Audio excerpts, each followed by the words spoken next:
பிதாவே, நல்ல வேலைக்காமக்கு நாங்கள் நன்றி செலுத்துகிறோம். ஆவியானவரே, எங்கள் ஆராதனை துவக்கம் முதல் முடிவு பெரிய இந்த பசுத்த ஆவியானவர் நீர் ஆளுகை செய்வீராக. வர தடைப்பட்டிருக்கிற பிள்ளைகளை கர்த்தர் துரிதப்படுத்தி கொண்டு வரும். நமக்கு ஒருவருக்கே மகிமை செலுத்துகிறோம். இயேசு கிறிஸ்து மூலமாக ஜெபங்களை எடுக்கிறோம் ஜீவனுள்ள நல்ல பிதாவே, ஆமென். அல்லேலூயா. ஒரு சில பாடல்களை பாடி கர்த்தரை மகிமைப்படுத்தும். இஸ்ரவேலின் துதிகள் வாசம் செய்யும் எங்கள் தேவனை பரிசுத்த.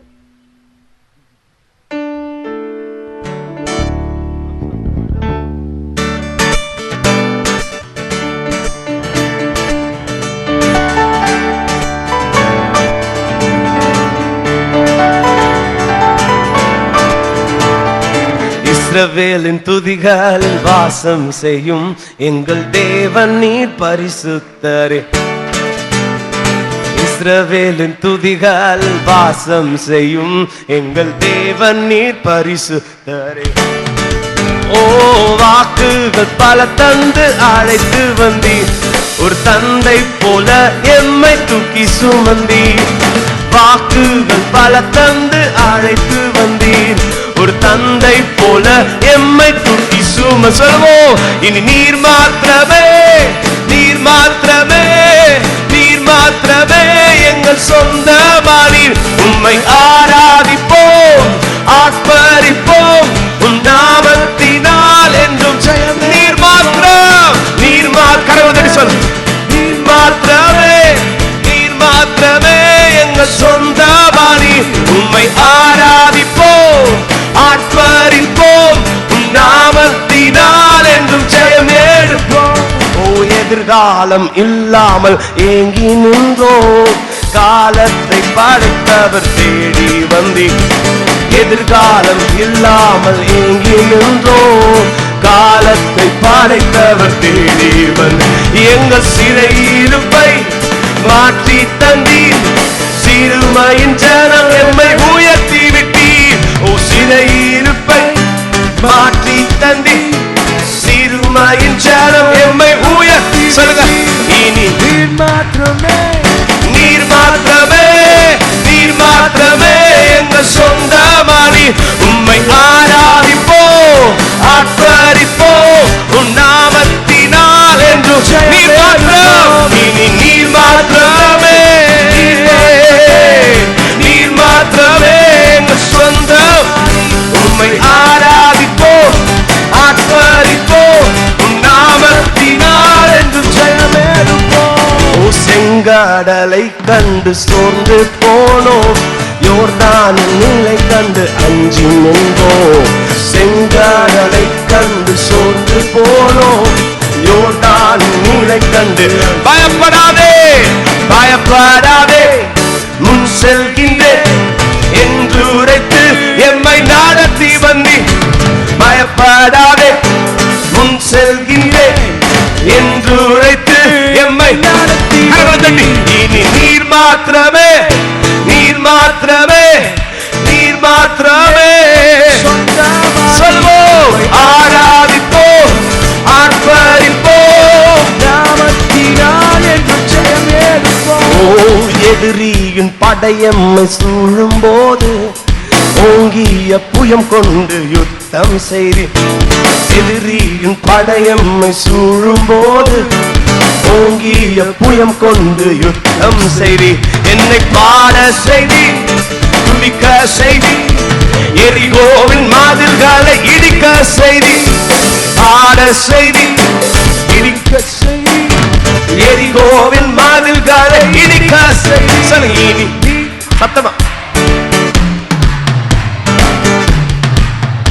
எங்கள் சொந்தமா உம்மை நாமத்தினால் என்று நீர் மாத்திரம், நீர் மாத்திரமே சொல்லுவோம். நீர் மாத்திரமே எங்கள் சொந்தமானீர். உம்மை ஆராதிப்போம், ஆர்ப்பரிப்போம், உம் நாமத்தினால் என்றும் ஜெயம் எடுப்போம். கர்த்தாவே, தேவர்களில் உமக்கு பானவர் யார்? வானத்திலும் பூமியிலும் உமக்கு பானவர் யார்? சொல்லுங்க, கர்த்தாவே, தேவர்களில் உமக்கு பானவர் யார்? வான வானத்திலும் பூமியிலும் உமக்கொப்பானவர். கரங்களை தட்டி சொல்லுவோம். உமக்கொப்பானவர் யார்? உமக்கொப்பானவர் யார்? உமக்கொப்பானவர் யார்? உமக்கொப்பா ஆண்டவர் உயர்த்தி சொல். உமக்கொப்பானவர் உமக்கொப்பானவர் யார்? உமக்கொப்பானவர் யார்? வானத்திலும் வானத்திலும் பூமியிலும் உமக்கொப்பானவர். ஓ வானத்திலும் பூமியிலும் உமக்கொப்பானவர். செங்கடலை நீர் பிளந்து உங்கள் ஜனங்களை நடத்தி சென்றீர். செங்கடலை நீர் பிளந்து உங்கள் ஜனங்களை நடத்தி சென்று. நீர் நல்லவர், நீர் நல்லவர், சர்வ வல்லவர், என்றும் வாக்கு மாறாதவர். நீர் நல்லவர், சர்வ வல்லவர், என்றும் வாக்கு உமக்கொப்பானவர் யார்? உமக்கொப்பானவர் யார்? உமக்கொப்பானவர் யார்? உமக்கொப்பானவர் சொல்வோம். வானத்திலும் பூமியிலும் உமக்கொப்பானவர். மேலே வானத்திலும் பூமியிலும் உமக்கொப்பானவர். கர்த்தாவே தேவர்கள் உமக்கொப்பானவர் யார்? வானத்திலும் பூமியிலும் உமக்கொப்பானவர். சொல். கண்மலையை கண்மலையை நீர் பிளந்து உந்தன் ஜனங்களின் தாகம் தீட்டி. கண்மலையை நீர் பிளந்து உந்தன் ஜனங்களின் தாகம் தீட்டி. உந்தன் நாமம் அதிசயம் என்றும் அற்புதம் செய்திடுவே. உந்தன் நாமம் அதிசயம் அற்புதம் செய்து. உமக்கொப்பானவர் உமக்கொப்பானவர் யார்? உமக்கொப்பானவர் யார்? உமக்கொப்பானவர் யார்? உமக்கொப்பானவர் யார்? வானத்திலும் வானத்தின் கரங்களை சொல். பூமியிலும் உமக்கொப்பானவர். மேலே வானத்திலும் இடே உமக்கொப்பானவர் யார்? கரங்களை தட்டி கர்த்தரை மகிமைப்படுத்துவோம். அல்லேலூயா. ஆமென். துயரத்தில் கூப்பிட்டேன், உறவுக்காய் கதறினேன், அழுகுரல் கேட்டேன்.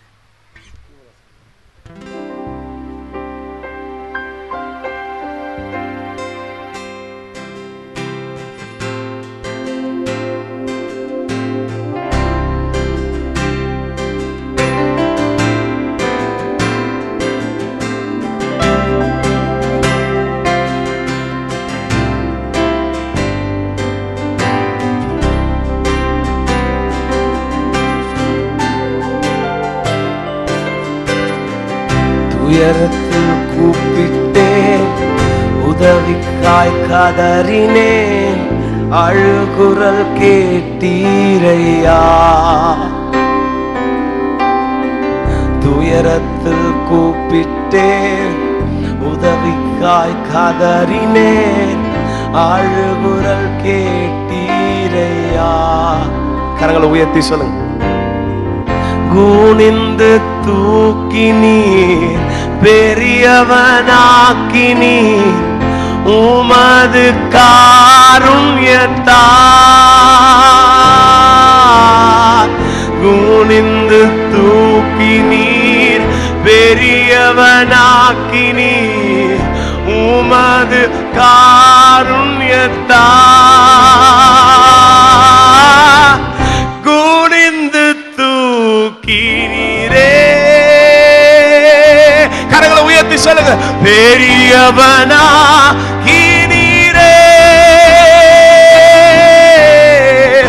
உமது காருண்யத்தால். கரங்களை உயர்த்தி சொல்லுங்க. அப்பா, எங்களை பெரியவனாக்கினீரே. சத்தமா சொல்லுங்க பார்க்கலாம். குனிந்து தூக்கினீரே, குனிந்து தூக்கினீரே. கண்களை மூடி சொல்லுங்க, பெரியவனாக்கினீரே, பெரியவனாக்கினீரே. உமது காருண்யத்தா, உங்க தயவப்பா என்னை பெரியவனாக்கினீரே.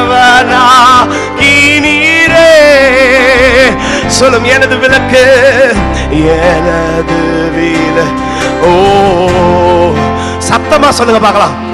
என் இரவை பகலாக்கினீ, எனது விளக்கு எரிய செய்தி, இரவை பகலாக்கி. உறுதியா சொல்லுங்க, எரிந்து கொண்டே இருப்பேன், எரிந்து கொண்டு எப்போதும் உமக்காய் என் ஜீவன் பிரியும் வரை.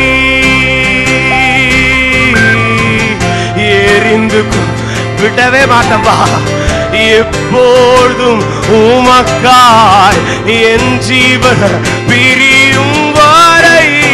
கரங்களை உயர்த்தி சொல்லுவோம், எரிந்து கொண்டே இருப்பே.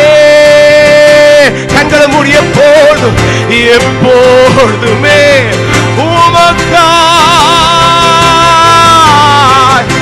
என் ஜீவன் பிரியும் வரை. சொல்லுங்க எல்லாரும் கையை உயர்த்தி கண்களை மூடி சொல்லுங்க, அப்பா ஐயா ஐயா எரிந்து கொண்டே இருப்பே. உயர்வோ தாழ்வோ, பஞ்சமோ பட்டினியோ, நாசமோசமோ, கிறிஸ்துவின் அன்பை விட்டு என்னை பிரிப்பவர் யார்? விடமாட்டோயா ஏசையா, எரிந்து கொண்டே இருப்பே. இன்னும் ஒரு விசை, இன்னும் ஒரு விசை. எரிந்து கொண்டே, எரிந்து கொண்டே இருப்பே. எப்போ எப்போதுமே என் ஜீவன். சொல்லுங்க, என் ஜீவன், என் உயிர், என் மூச்சு இருக்கிற வரைக்கும் அப்பா எரிந்து கொண்டே. இன்னும் ஒரு விசை, இன்னும் ஒரு விசை. எரிந்து கொண்டே இருப்பே, எரிந்து கொண்டே இருப்பே. எப்போதும் எப்போதுமே உமக்கா என் ஜீவன், என் ஜீவன் பிரியும் வரை. எரிந்து கொண்டே இருப்பே. கரங்களை உயர்த்தி சொல்லுங்க, கர்த்தரை நம்பி இருக்கிறவங்க. நான் நம்பும் கேடகம், விடுவிக்கும் தெய்வம் நீர்தான், நீர்தானையா. நான் நம்பும் விடுவிக்கும் தெய்வம் நீர்தான், நீர்தானையா. தூயவரே சொல்லுங்க, தூயவரே, தூயவர் தூயவர், தூதிக்கு பாத்திரர், ஆறுதல் நீர்தானையா. தூயவர் தூயவர், தூதிக்கு பாத்திரர், ஆறுதல் நீர்தானையா. தூயவர் தூயவரே, தூதிக்கு பாத்திரர், ஆறுதல் நீங்க தான்ப்பா.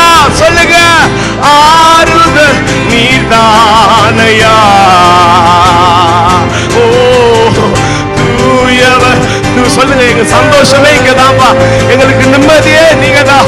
ஓ தூயவர் தூயவரே, துதிக்கு பாத்திரரே. ஓ தீரரே, ஆறுதல் ஆறுதல் நீதானையா. ஓ தூயவர்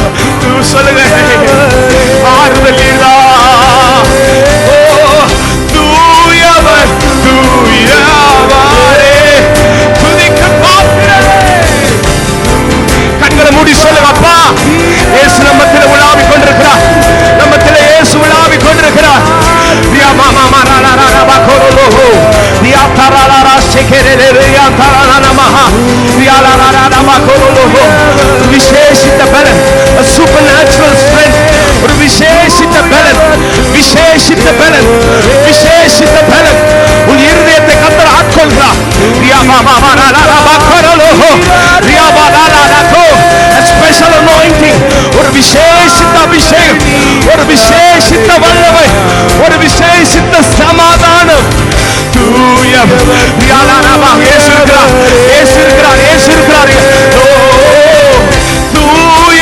கண்களை மூடி அப்பா இயேசு உலாவிக் கொண்டிருக்கிறார். துதிக்கு பாத்திரன்,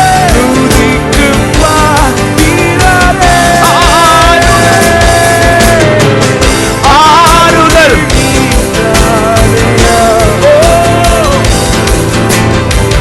தூயவர் தூயவரே, சேனைக்குள் பாய்ந்தேன் உந்தன் தயவாலே. சொல்லுவோம், மதிலை தாண்டிடுவே.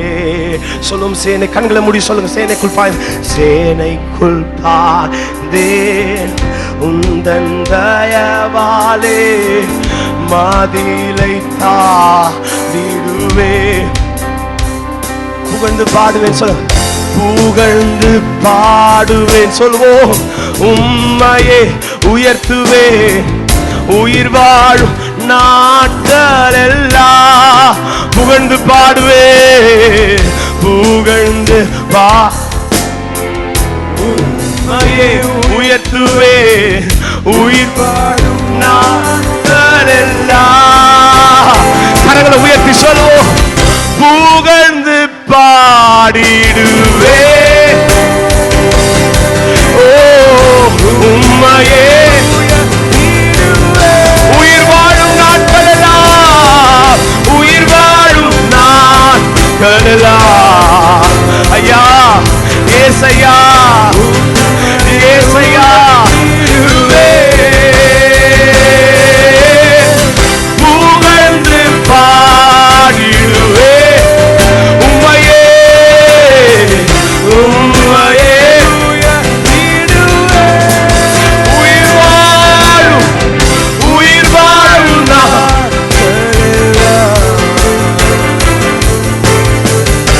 உம்மையே உயர்த்திடுவே,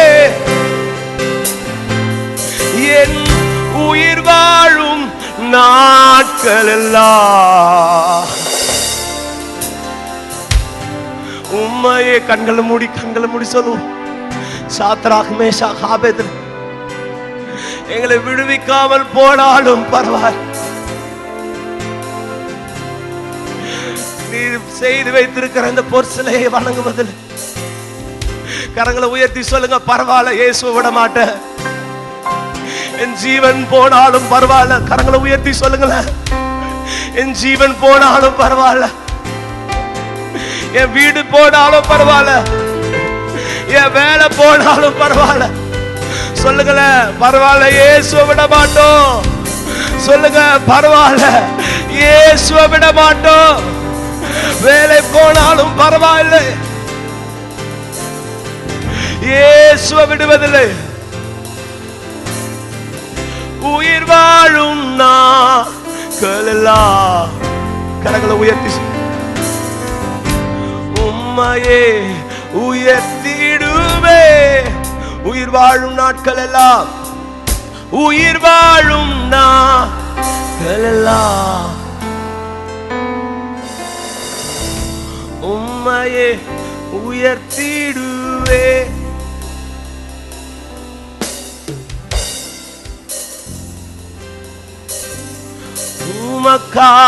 உமக்காகத்தானே உயிர் வாழ்கிறேன், உம்மை தானே நேசிக்கிறேன்.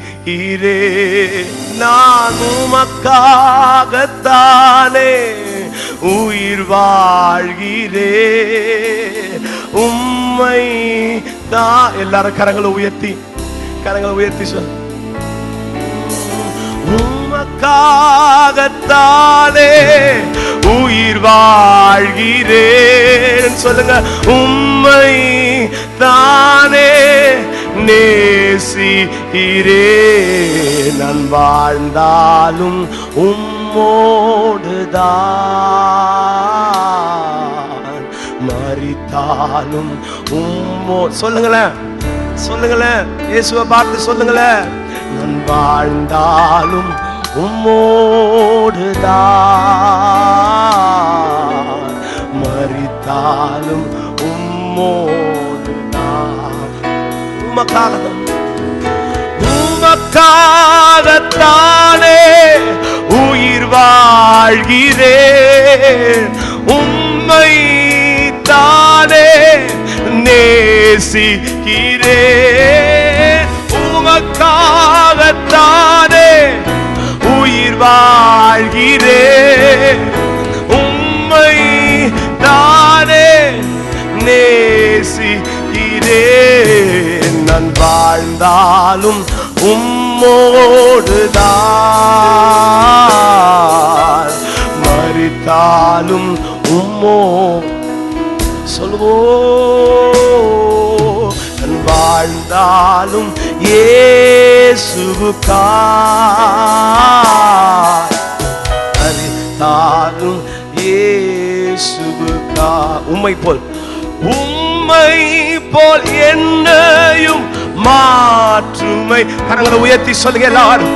உமக்காக என்னை இன்று தந்தேனையா, உம்மை போல் என்னையும் மாற்றுமையா. உமக்காக என்னையே தந்தே. எல்லாரும் கரங்களை உயர்த்தி சொல்வோம். வாழ்ந்தாலும் உம்மோடுதான்,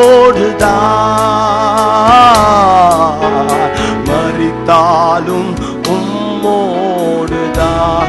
எல்லாரும் சொல்லுவோம். வாழ்ந்தாலும் இயேசுவுக்காய், மரித்தாலும் இயேசுவுக்காய். எனக்காக யாவையும் செய்பவரே, செய்து முடிப்பவரே. எனக்காக யாவையும் செய்பவரே, செய்து முடிப்பவரே. கரங்களை உயர்த்தி சொல்லுவோம். என் பாருங்கள், என் பாரங்கள். கண்களை மூடி சொல்லுவோம். என் சுமைகள், என் சுமைகள், என் பாரங்கள். சொல்லுங்க, என் பாரங்கள். என் சுமைகள், என் சுமை. ரெண்டு கரங்களை உயர்த்தி, எல்லாரும் ரெண்டு கரங்களை உயர்த்தி சொல்லுங்க. உம் பாதத்தில் அப்பா இன்னைக்கு ராத்திரி இறக்கி வைக்கிறேன், நான் இறக்கி வைத்தேன். சொல்லுங்க, கரங்களை உயர்த்தி கண்களை மூடி. உம் பாதம். என் பிள்ளைகளை குறித்த பாரம், எதிர்காலத்தை குறித்த காரியங்கள் நான் இறக்கி வைத்தேன். கண்களை மூடி. உம் பாதத்தில். சொல்லுங்க சொல்லுங்க சொல்லுங்க வாய்களுக்கு. நான் இறக்கி. ஏசப்பா, ஏசப்பா, ஏசப்பா. சொல்லுங்க. உம் பாதம். இருதயத்தை பாரப்படுத்துகிற காரியங்களை இயேசுவினிடத்துல சொல்.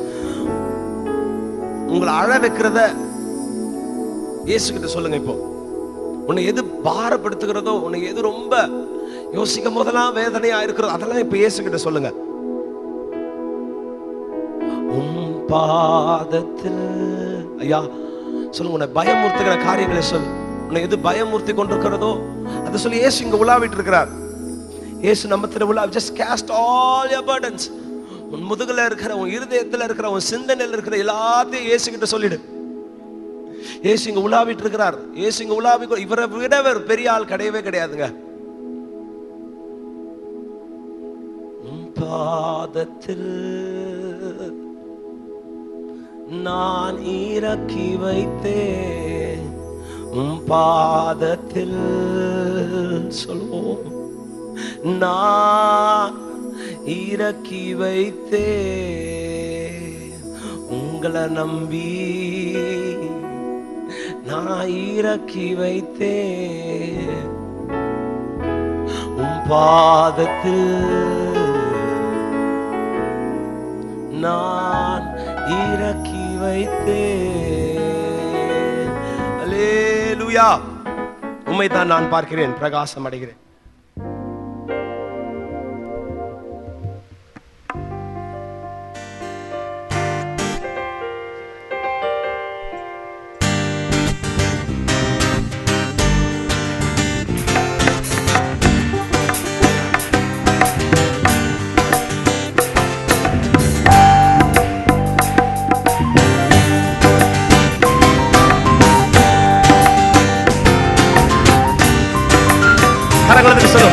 உம்மைத்தான் நான் பார்க்கிறேன், பிரகாசம் அடைகின்றேன். உம்மைத்தான் பிரகாசம் அடைகின்றேன். கரங்களை தட்டி சொல்வோம், அவமானம் அடைவதில்லை அப்பா,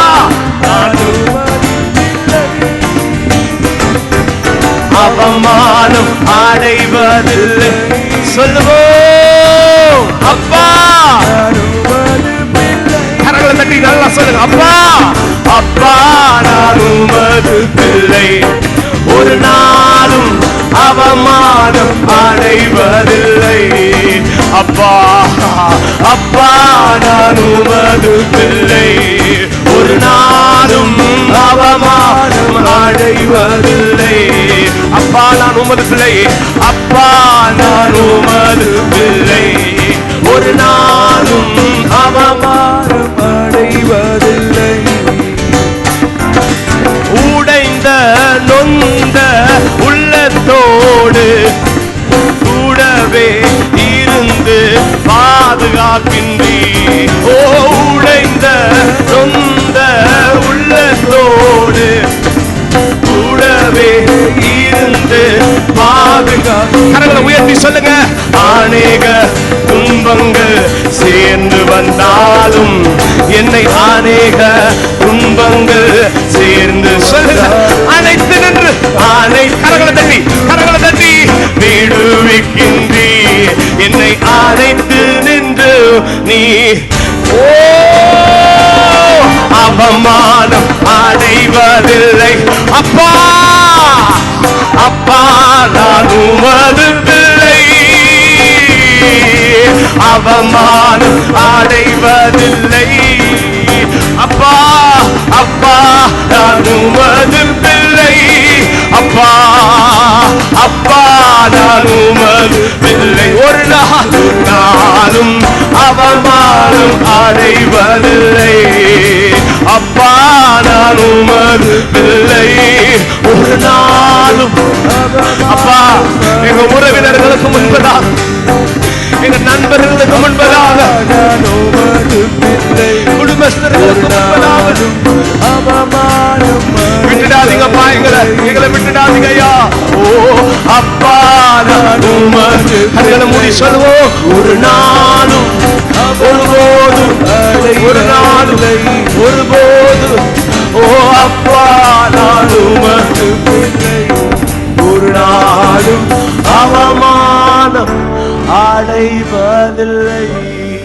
அப்பா நான் உமது பிள்ளை, ஒரு நாளும் அவமானம் அடைவதில்லை. அப்பா நான் உமது பிள்ளை, ஒரு நாளும் அவமானம் அடைவதில்லை. எந்த நிலையில் நான் இருந்தாலும், எந்த நிலையில் நான் இருந்தாலும் என்னை வெறுக்காதவர் என் இயேசு ஒருவரே. கரங்களை உயர்த்தி சொல், என் நேசர் ஒருவரே. சொல்லுவோம், எந்த நிலையில்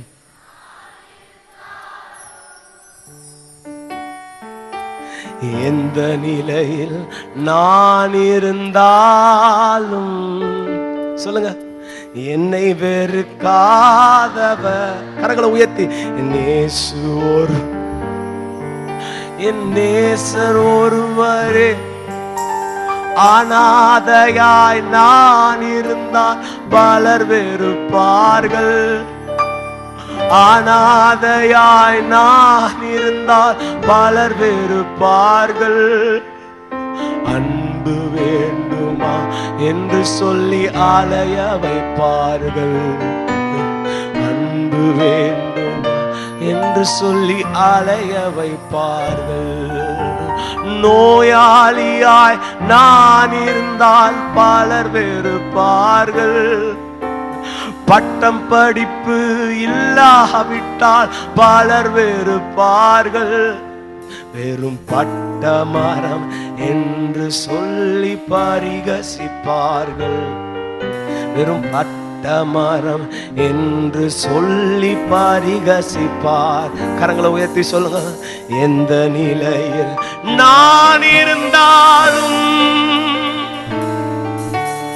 எந்த நிலையில் நான் இருந்தாலும், ரெண்டு கரங்களை உயர்த்தி சொல்லுங்க, என்னை வெறுக்காதவர் என் இயேசு ஒருவரே, என் நேசர் ஒருவரே. அப்பனே, எங்களோடு கூட இருக்கிறதற்காக நன்றி. நீங்க கூட இருக்கிறதுனாலதான்ப்பா நாங்க நம்பிக்கையோடு உயிர் வாழ்ந்துட்டு இருக்கிறோம். ஒருவருக்கே நாங்கள் மகிமையை செலுத்துகிறோம். இயேசு கிறிஸ்து மூலமாக ஜெபங்களை எடுக்கிறோம் நல்ல பிதாவே, ஆமென். அல்லேலூயா. வந்திருக்கிற உங்கள் யாவரையும் மீண்டும் ஒரு விசையாய் இயேசு கிறிஸ்துவின் நாமத்தினாலே நாங்கள் வரவேற்கிறோம். நாளை தொடங்கி நம்ம சபையில் 21 நாள் குட் ஃப்ரைடே ஈஸ்டர் வரைக்கும் நம்ம சபையில் தினந்தோறும் 6:30 மணிக்கு தொடங்கி 8 மணி வரைக்கும் சிலுவை தியான கூட்டம் நடைபெறுகிறது. தயவு செய்து யாவரும் கடந்து வாருங்கள். இந்த 21 நாட்கள் கர்த்தரிடத்தில் நாம் நெருங்கி சேருவோம். நம் போதகருக்காய் ஜெபித்துக் கொள்ளுங்கள். ராஜஸ்தானில் கர்த்தருடைய ஊழியத்தை செய்து கொண்டிருக்கிறார். நம் சபையில் 10th 8th +12 பிள்ளைகளுக்காக ஜெபித்துக் கொள்ளுங்கள். கர்த்தர் உங்களை ஆசீர்வதிப்பார். இந்த நாளிலும் விசேஷித்த செய்தியை கொண்டு வந்திருக்கிறவர் நம் சபையை சார்ந்த பிரிட்டோன் அவர்கள். நம்ம எல்லாரும் கரங்களை தட்டி, நல்ல உற்சாகமாய் கரங்களை தட்டி பிரிட்டோன் அவர்களை நம்ம வரவேற்கிறோம்.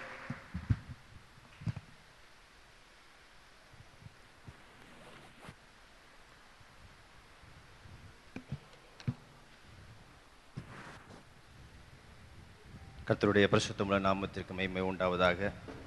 இந்த நாளிலும் இந்த மாலை வேளையிலும் ஆண்டுடைய வார்த்தையை பகிர்ந்து கொள்ளும்படியாய் இந்த மாலை வேளையில் ஆண்டவர் கொடுத்த இந்த நேரத்திற்காய் கர்த்தருக்கு நான் நன்றி செலுத்துகிறேன். இந்த நாளிலும் செய்திக்கு ஆதாரமாய் ஒரு சில வசனங்களை நாம் எடுத்து வாசிக்கலாம். சங்கீதங்களின் புஸ்தகம் 61ஆம் அதிகாரம் 4வது வசனத்தை எடுத்து வாசியுங்கள்.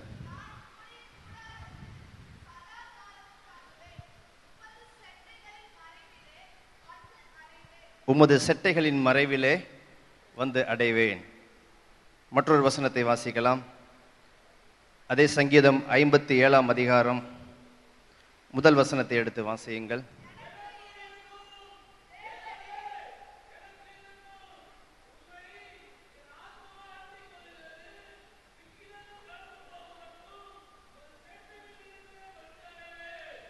மற்றொரு வசனத்தை நாம் வாசிப்போம்.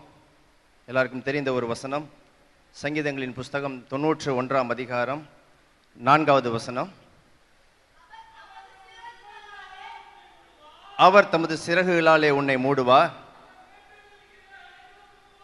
போதும் அவர் சட்டைகளின் கீழே அடைக்கலம் புகுவாய். கண்களை மூடி நாம் செபிப்போம்.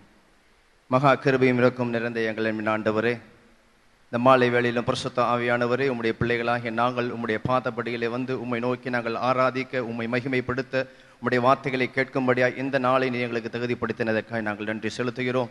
இந்த மாலை வேளையிலும் ஆவியானவரே, நீ உங்களோடு கூட இடைப்பட வேண்டுமா நாங்கள் ஜெபிக்கிறோம். மீதமுள்ள நேரத்தை உடைய கரத்திலே நாங்கள் ஒப்புக் கொடுக்கிறோம். உடைய வழி நடத்துதல் எங்களோடு கூட இருக்க வேண்டுமா நாங்கள் ஜெபிக்கிறோம். இயேசுவின் நாமத்தில் பிதாவே, ஆமென். 3 வசனங்களை நாம் வாசித்தோம். இந்த 3 வசனங்களுமே சங்கீதக்காரனாகிய தாவீது எழுதின வசனங்கள் தான். ஒவ்வொரு சூழ்நிலைகளிலும் அவர் இந்த வசனத்தை குறித்து 3 விதமாய் சொல்லி இருக்கிறார். முதல் வசனத்திலே 61ஆம் அதிகாரம் 4வது வசனத்திலே, உமது செட்டைகளின் மறைவிலே வந்து அடைவேன். நன்றாய் கவனிக்க வேண்டும். உமது செட்டைகளின் மறைவிலே, ஷெல்டர் ஆஃப் ஹிஸ் விங்ஸ், செட்டைகளின் மறைவிலே வந்து அடைவேன் என்று சொல்லுகின்றார். 2வது வசனத்திலே, விக்கினகங்கள் கடந்து போகும் மட்டும் உமது செட்டைகளின் நிழலிலே நான் வந்து அடைவேன்.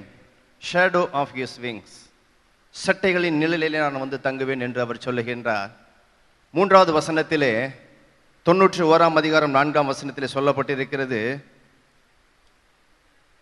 அவருடைய செட்டைகளின் கீழே அடைக்கலம் என்று சொல்லப்பட்டிருக்கிறது. Under his wings, shelter of his wings, shadow of his wings, under his wings. 3 விதமான காரியங்கள் சொல்லப்பட்டிருக்கிறது. செட்டைகளின் மறைவில் என்று சொல்லப்பட்டிருக்கிறது, செட்டைகளின் நிழல் என்று சொல்லப்பட்டிருக்கிறது, செட்டைகளின் கீழே என்று சொல்லப்பட்டிருக்கிறது. 3 வித்தியாசமான ஒரு அனுபவங்களை சங்கீதக்காரனாகிய தாவீது இந்த வசனத்தின் மூலமாய் வெளிப்படுத்தி இருக்கிறார்.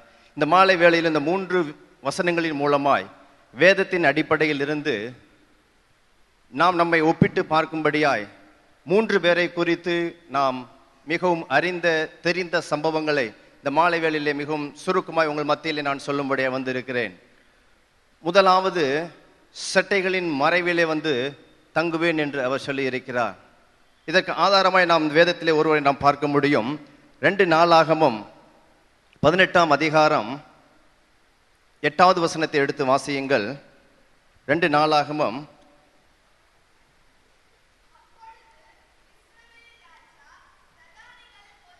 14ஆம் அதிகாரம் 8வது வசனம். யூதாவிலே பரிசையும்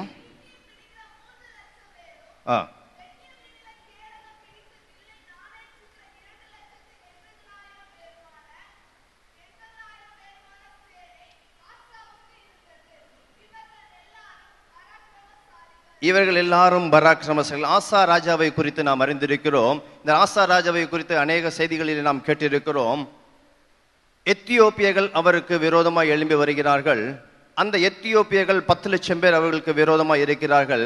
ஆனால் அந்த ஆசா ராஜாவோடு கூட 5,80,000 பேர் யுத்தத்திலே அணிவகுத்து நிற்கிறார்கள். அந்த யுத்தத்திலே அணிவகுத்து நிற்கின்ற போது ஆசா ராஜா ஆண்டவரை பார்த்து அவர் ஜெபிக்கிறார். பலமுள்ளவனுக்காயிலும் பலனற்றவனுக்காயிலும் உதவி செய்வது என்பது உமக்கு லேசான காரியம். ஆண்டவரே, நீர் எங்களுக்கு துணையாக நிற்க வேண்டும். இந்த ஏராளமான ஜனங்களுக்கு முன்பாக நாங்கள் கூடி வந்திருக்கிறோம். மனுஷர் உம்மை மேற்கொள்ள விடாமல் பார்த்து கொள்ள வேண்டும் என்று சொல்லி அந்த 2 நாளாகமம் 14ஆம் அதிகாரம் 11வது வசனத்திலே சொல்லப்பட்டிருக்கிறது. கடைசியில் சொல்லப்பட்டிருக்கிறது, கர்த்தாவே நீர் எங்கள் தேவன், மனுஷன் உம்மை மேற்கொள்ள விடாதேயும் என்று அவர் சொல்லி இருக்கிறார். இவர்கள் எல்லாரும் பராக்கிரமசாலிகள் என்று சொல்லப்பட்டிருக்கிறது. யுத்த வீரர்கள் என்று சொல்லி நாம் அறிந்திருக்கிறோம். யுத்தத்திற்கு ஆயத்தமாய் நிற்கிறார்கள். அந்த ஆசா ராஜாவோடு கூட 5,80,000 பேர் நிற்கிறார்கள். அவருக்கு எதிராக எத்தியோப்பியர்கள் 10 லட்சம் பேர் அணிவகுத்து நிற்கிறார்கள். யுத்தம் ஆரம்பமாக போகிறது. பாளையத்திலே அவர்கள் ஆயத்தமாய் நிற்கிறார்கள். அந்த நேரத்திலே அந்த ஆசா ராஜானவர் தன்னுடைய யுத்த வீரர்களை நோக்கி அவர் செல்லவில்லை, ஆண்டவரை நோக்கி அவர் கூப்பிடுகிறார். நீர் எனக்கு துணை நில்லும் ஆண்டவரே என்று சொல்லி ஆண்டவரை நோக்கி அவர் ஜெபித்து விட்டு அவர் சொல்லுகின்றார், மனுஷன் உம்மை மேற்கொள்ள விடாதேயும். அப்படி என்று சொன்னால் என்ன அர்த்தம்? இந்த ஆசா ராஜாவிற்கு முன்பாக அந்த எத்தியோப்பியர்களுக்கு எதிராக ஆண்டவரை முன்னாக கொண்டு வந்து நிற்கிறார். மனுஷர் உம்மை மேற்கொள்ள விடாதையும். அப்போ அந்த இடத்துல அடுத்த வசனத்தை நாம் எடுத்து வாசியுங்கள். 12வது வசனத்தை எடுத்து வாசியுங்கள். அப்பொழுது கர்த்தர் அந்த எத்தியோப்பியரை ஆசாவுக்கும் யூதாவுக்கும் முன்பாக முறியடித்ததனால் எத்தியோப்பியர்கள் ஓடி போனார்கள். அப்ப யுத்தம் பண்ணது யாரு? யார் யுத்தம் பண்ணது? கர்த்தர் யுத்தம் பண்ணினார். அணிவகுத்து நின்றவர்கள் ஆசா ராஜம் அவரோடு கூட இருந்தவர்கள். அந்த ஆசா ராஜா ஆண்டவரை நோக்கி ஜெபித்த போது, எனக்கு முன்பாக நீர் வந்து நில்லும் என்று சொல்லி அவர் யுத்தம் பண்ணும்படியாக ஆண்டவரை அனுப்புகிறார். அப்பொழுது அந்த ஆண்டவருக்கு மறைவிலே அவர் நின்று அந்த இடத்துல நின்றார் என்று சொல்லி நாம் பார்க்கிறோம். தாவீது சொன்னதை போல இந்த தாவீது அந்த வசனத்திலே சொல்லப்பட்டிருக்கும் போது அந்த ஆண்டவருக்கு உம்முடைய மறைவிலே நான் நிற்கிறேன் என்று சொன்ன போது எப்படிப்பட்ட ஒரு சூழ்நிலை என்று சொன்னால், சவுல் அவரை கொலை செய்யும்படியாக வகை தேடி கொண்டிருக்கிறார். அந்த சவுலுடைய கைக்கு தன்னை தப்புவித்துக் கொள்ளும்படியாக ஒரு காட்டிலே போய் அவர் ஒரு குகையிலே மறைவா இருக்கிறார். ஒரு குகையிலே மறைவா இருக்கக்கூடிய அந்த தாவீது காட்டு விலங்குகள் இருக்கக்கூடிய அந்த குகையிலே போய் தஞ்சம் புகுந்து கொள்ளுகின்றார். எதற்காக என்று சொன்னால், சவுல் தன்னை கொன்றுவிடக் கூடாது என்பதற்காக. அப்படிப்பட்ட ஒரு சூழ்நிலைக்குள்ளாய் அவர் போய் தஞ்சம் புகுந்திருந்தாலும் கூட அது தனக்கு பாதுகாப்பு போதாது என்று சொல்லி, அந்த பாதுகாப்பில் மாத்திரம் இருந்தால் நான் என்னுடைய ஜீவனை தப்பித்துக் கொள்ள முடியாது என்று சொல்லி ஆண்டவரை நோக்கி அவர் ஜெபிக்கிறார். ஆண்டவரே, உமக்கு மறைவாய் நான் வந்து நிற்கிறேன், என்னை பாதுகாத்துக் கொள்ளும் என்று சொல்லி ஜெபிக்கின்றார். அதே போலத்தான் இந்த ஆசா ராஜா தன்னோடு கூட பராக்கிரமசாலிகள் அநேகர் இருந்தாலும் கூட ஆண்டவரை தனக்கு யுத்தத்திற்கு வரும்படியாக அழைத்து ஆண்டவருடைய நிழலிலே வந்து, அவருடைய மறைவிலே வந்து அவர் நின்றார் என்று சொல்லி நாம் பார்க்கிறோம். இந்த காலை வேளையிலே, இந்த மாலை வேளையிலே வந்திருக்கிற நாம் ஆண்டவருடைய மறைவுக்கு நாம் ஓடி வருகிறோம். ஒரு பாதுகாப்பு தேடி ஆண்டவருடைய மறைவை நோக்கி நாம் ஓடி வந்து கொண்டு இருக்கிறோம். அநேக சூழ்நிலைகளில் நமக்கு ஒரு பாதுகாப்பு தேவைப்படுகிறது. என்னதான் நாம் வந்து பாதுகாப்பாக இருந்தாலும், ஒரு வாகனத்தை நாம் எடுத்து இப்போ ஓட்டும் போது கவனமாக ஓட்டினாலும், அல்லது டூ வீலரில் நாம் வந்து கவனமாக சென்றாலும் அநேக விபத்துகள் நடக்கிறது. அந்த சூழ்நிலையிலே ஆண்டவரை நாம் ஜெபித்து விட்டு போகிறோம். எதற்காக? ஆண்டவர் நம்மை பாதுகாத்துக் கொள்ள வேண்டும் என்று சொல்லி. அந்த ஆசா ராஜாவும் அப்படித்தான். அவரோடு கூட அநேக யுத்த வீரர்கள் இருந்தாலும் கூட ஆண்டவர் தன்னை பாதுகாத்துக் கொள்ள வேண்டும், ஆண்டவருக்கு மறைவாய் நின்று தன்னை பாதுகாத்துக் கொள்ள வேண்டும் என்று சொல்லி ஆண்டவரை நோக்கி அவர் ஜெபித்தார். ஆண்டவர் அந்த எத்தியோப்பியர்களுக்கு, அந்த எத்தியோப்பியர்களை அந்த யூதா ராஜாவிற்கு, அந்த யூதாருக்கு முன்பாக முறியடித்தார் என்று சொல்லி நான் பார்க்கிறோம். அனைவரும் முறிந்து விழுந்தார்கள், நொறுங்கி போனார்கள் என்று வேதம் சொல்லுகிறது. ஆண்டவருக்கு மறைவாய் வாழக்கூடிய ஒரு வாழ்க்கை இது. அடுத்ததாக இரண்டாவது ஒரு காரியத்தை நான் பார்த்தோம். அவருடைய செட்டைகளிலே நிழலில் நான் தங்குவேன் என்று சொல்லுகின்றார். Shadow of his wings. 3 காரியங்களை நாம் பார்க்கிறோம். 3 காரியங்களோடு கூட நம்முடைய வாழ்க்கையை ஒப்பிடும்படியா இந்த மாலை வேளையிலே நாம் பார்க்கும்படியா இந்த மாலை வேளையிலே வந்திருக்கிறேன். முதல் காரியத்தை நாம் பார்த்தோம். இரண்டாவது ஒரு காரியம் அவருடைய செட்டைகளின் நிழலிலே என்று சொல்லப்பட்டிருக்கிறது. எஸ்தரை குறித்து நமக்கு நன்றாக தெரியும். அந்த எஸ்தர் ஒரு சாதாரணமான ஒரு ஏழ்மையான ஒரு குடும்பத்திலே பிறந்த ஒரு சகோதரி. தன்னுடைய பெற்றோர்களை இழந்த ஒரு சூழ்நிலையிலே மொர்தெகாயின் மூலமா எடுத்து வளர்க்கக்கூடிய ஒரு சகோதரியாய் காணப்படுகிறார். ஒரு காலகட்டத்திலே அந்த அகாஸ்வேரு ராஜாவுடைய அரண்மனையிலே அவர் யூத ராஜஸ்திரியாக செல்லக்கூடிய அந்த ஒரு பெரிய ஒரு மேன்மையை பெற்றுக்கொள்ளக்கூடியதான ஒரு தகுதி அந்த மகள் பெற்றுக்கொள்ளுகிறாள். 127 தேசத்திலே ஒரு ராஜஸ்திரியாக அந்த ராஜாவுடைய கண்களிலே அழகும் சௌந்தரியம் ரூபவதியுமாய் காணப்படிய அந்த ஒரு தகுதியானது அந்த எஸ்தருக்கு கிடைக்கிறது. அந்த அரண்மனையிலே மொர்தெகாய் வேலை பார்த்து கொண்டிருக்கிற இந்த சம்பவங்களை நாம் அறிவோம். ஆனாலும் கூட இந்த மாலை வேளையில் நம்முடைய வசனத்துக்கு ஒப்பிடும்படி அந்த காரியத்தை நான் உங்கள் மத்தியிலே சொல்லுகிறேன். அந்த மொர்தெகாய் ஒரு யூதராய் இருந்ததின் நிமித்தமாய் அந்த யூதர் குலத்தை அழிக்கும்படியாக ஆமான் அவருக்கு விரோதமாய் ஒரு சட்டங்களை இயக்கிறார். யூதர்களை அழித்து விட வேண்டும் என்று சொல்லி அந்த அகாஸ்வேரு ராஜாவின் இடத்திலே ஒரு சட்டத்தை எழுதி அவரிடத்திலே கையெழுத்திட்டு அந்த பத்திரத்தை கையிலே வைத்துக் கொண்டிருக்கிறார். நாட்கள் வருகின்ற நேரத்திலே இந்த தேசத்தில் இருக்கக்கூடிய அந்த 127 தேசத்தில் இருக்கக்கூடிய எல்லா யூத ஜனங்களையும் அழிக்கும்படியாக ஒரு திட்டத்தை போட்டு ஆமான் அதை அந்த அகாஸ்வேரு ராஜாவுடைய கையிலே அதை எழுதி வாங்கி வைத்துக் கொண்டு அந்த சட்டத்தை நிறைவேற்றும்படியான ஒரு நாளுக்காய் காத்து கொண்டிருக்கிறார். இந்த செய்தியானது மொர்தெகாய்க்கு தெரிய வருகிறது. அந்த மொர்தெகாய் உடனே அந்த எஸ்தரை பார்த்து அவர் சொல்லுகின்றார், நீ ஒரு ராஜஸ்திரியா இருப்பது நிமித்தமாய் இந்த சட்டத்தை அந்த ராஜா ரத்து செய்ய வேண்டும் என்று சொன்னால், இதை அவர் கேன்சல் செய்ய வேண்டும் என்று சொன்னால், நீ ராஜாவின் இடத்திலே நீ போய் பேச வேண்டும் என்று சொல்லி அவரை பார்த்து அவர் சொல்லுகின்றார். அதற்கு அந்த எஸ்தர் சொல்லுகின்றார். ஒரு வசனத்தை நாம் எடுத்து வாசிக்கவும். எஸ்தர் 4ஆம் அதிகாரம் 11வது வசனம் எடுத்துக்கொள்ளுங்கள், எல்லாரும் எடுத்துக்கொள்ளுங்கள். எஸ்தர் 4ஆம் அதிகாரம் 11வது வசனத்தை எடுத்து வாசியுங்கள்.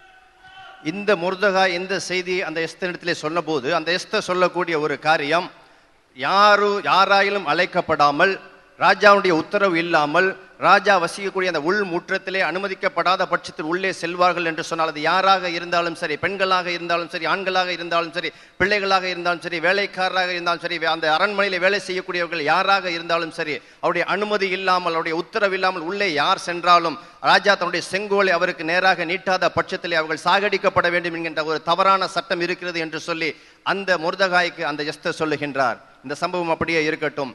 இந்த எஸ்தரானவர் ராஜஸ்திரியாய் தெரிந்து கொள்ளப்படுவதற்கு முன்பு அந்த அரண்மனையிலே வஸ்தி என்று சொல்லக்கூடிய ஒரு ஒரு பெண் ஒரு ராஜகுமாரியா இருக்கிறார்கள், ராஜஸ்திரியா இருக்கிறார்கள். அந்த வஸ்தியை ராஜஸ்திரியினுடைய அந்த மேன்மை இழந்ததின் நிமித்தமாய்தான் இந்த எஸ்தருக்கு அப்படிப்பட்டதான ஒரு பதவி கிடைக்கிறது. ஏன் அந்த வஸ்திக்கு அப்படிப்பட்டதான ஒரு மேன்மை இழந்து போவதற்கு ஒரு காரணம் வசனம் சொல்லப்பட்டிருக்குது. அதே அதிகாரத்திலே 1ஆம் அதிகாரம், எஸ்தர் 1ஆம் அதிகாரம் 10வது வசனத்தை எடுத்து வாசியுங்கள். 7ஆம் நாளிலே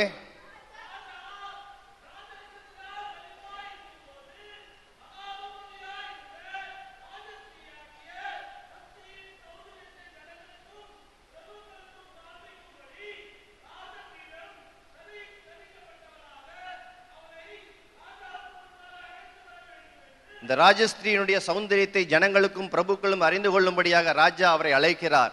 ராஜ வஸ்திரம் தரித்து கொண்டு அவருடைய மேன்மையை அறிவிக்கும்படி அந்த ராஜா அழைக்கின்ற போது அந்த வஸ்தி வர மறுக்கிறார். உடனே அந்த ராஜா மூர்க்க வெறி கொண்டு அவர் சொல்லுகின்றார், இனிமேல் மரணம் நிகழ்கின்ற வரையிலும், மரணம் முடியும் மட்டும் நீ ராஜாவுடைய கண்களிலே நீ முழிக்க கூடாது, இந்த அரண்மனையிலே இருக்கக்கூடாது, அந்த ராஜ மேன்மையை நீ இழந்து விட்டாய் என்று சொல்லி அந்த வஸ்தி அவரை அனுப்பி வைத்தார் என்று சொல்லி நாம் பார்க்கிறோம். அதன் நிமித்தமாய் தான் இந்த எஸ்தருக்கு இப்படிப்பட்டதான ஒரு மேன்மை கிடைக்கிறது. இந்த 2 காரியங்களை நாம் ஒப்பிட்டு பார்க்கின்ற போது நாம் ஒரு காரியத்தை நாம் அறிந்து கொள்ள வேண்டும். ராஜா வரும்படியாய் அந்த வஸ்தியை அழைக்கிறார், ஆனால் அந்த வஸ்தி போக மறுக்கிறாள். அந்த ராஜாவுடைய வார்த்தையை மீறுகிறாள், சட்டத்தை மீறுகிறாள். உடனே அந்த ராஜா அவருக்கு அவருடைய மேன்மை இழந்து விட்டார் என்று சொல்லி நாம் பார்க்கிறோம். இப்பொழுது இந்த எஸ்தர் சொல்லுகிறார், யாராலும் அழைக்கப்படாமல் ராஜாவுடைய உத்தரவு இல்லாமல் உள் முற்றத்துக்குள் யார் சென்றாலும் அவர்கள் ஆண்டவர் அந்த ராஜா செங்கோலை நிறுத்தினால் சாகடிக்கப்பட வேண்டும் என்கின்ற ஒரு சட்டம் இருக்கிறது.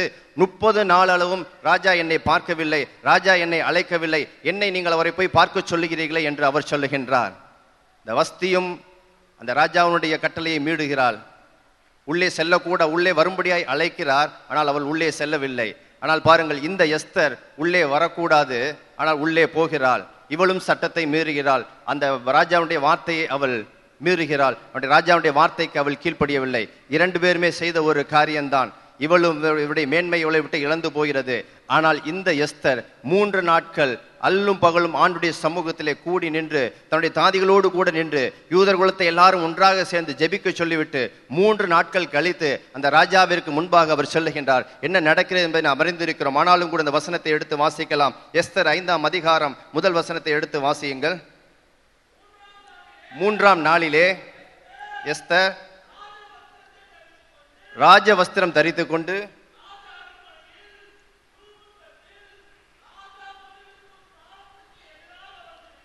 ராஜஸ்தானத்திற்கு எதிராக வந்து நின்றால்,